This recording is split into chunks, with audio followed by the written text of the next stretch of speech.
किसी गांव में साधु रहा करता था। वह साधु जब भी नाचता था बारिश ज़रूर होती थी। इसलिए गांव के लोगों को जब भी बारिश की ज़रूरत होती तब वह सारे गांव के लोग साधु के पास जाया करते और साधु से बोला करते कि आप नाचें और यहाँ इस गांव में बारिश करा दें। और जब जब साधु नाचता था तब तक उस गांव में बारिश ज़रूर होती थी। फिर कुछ दिनों बाद 4-5 लड़के शहर से गांव में घूमने के लिए आए थे और जब उन लड़कों को ये बात पता चली तब वो लड़के हैरान हो गए। वह सोचने लगे कि भला किसी के नाचने से बारिश कैसे हो सकती है। फिर उन लड़कों ने सारे गांव वालों को इकट्ठा किया और सारे गांव वालों को चुनौती दी कि जब हम नाचेंगे तभी भी बारिश होगी और अगर बारिश नहीं हुई तो समझ जाना कि साधु के नाचने से भी बारिश नहीं होगी।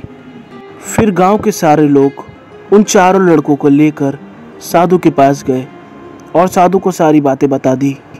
फिर वह चारों लड़के एक एक कर नाचने लगे। पहला लड़का आया और नाचा।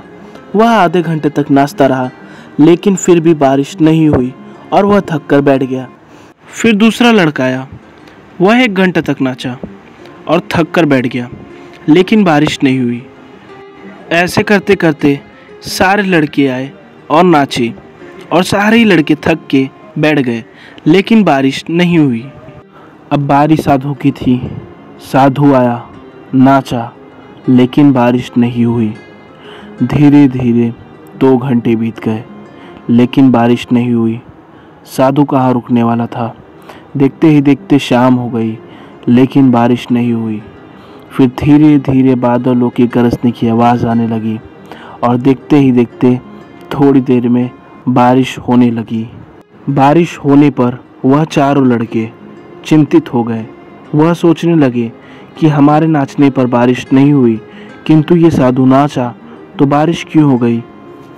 फिर उन चारों लड़कों ने साधु के पास गए और साधु से क्षमा मांगी और पूछा कि जब हम नाच रहे थे तब तो बारिश नहीं हुई लेकिन जब आप नाचे तो बारिश हो गई, इसका उत्तर क्या है।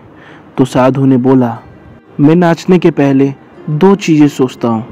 पहली, मैं तब तक नाचूंगा जब तक बारिश नहीं होगी और दूसरी, मैं ये सोच के नाचता हूँ कि मैं नाचूंगा तो बारिश होगी। इसी तरह सफल लोगों में भी ये गुण होते हैं।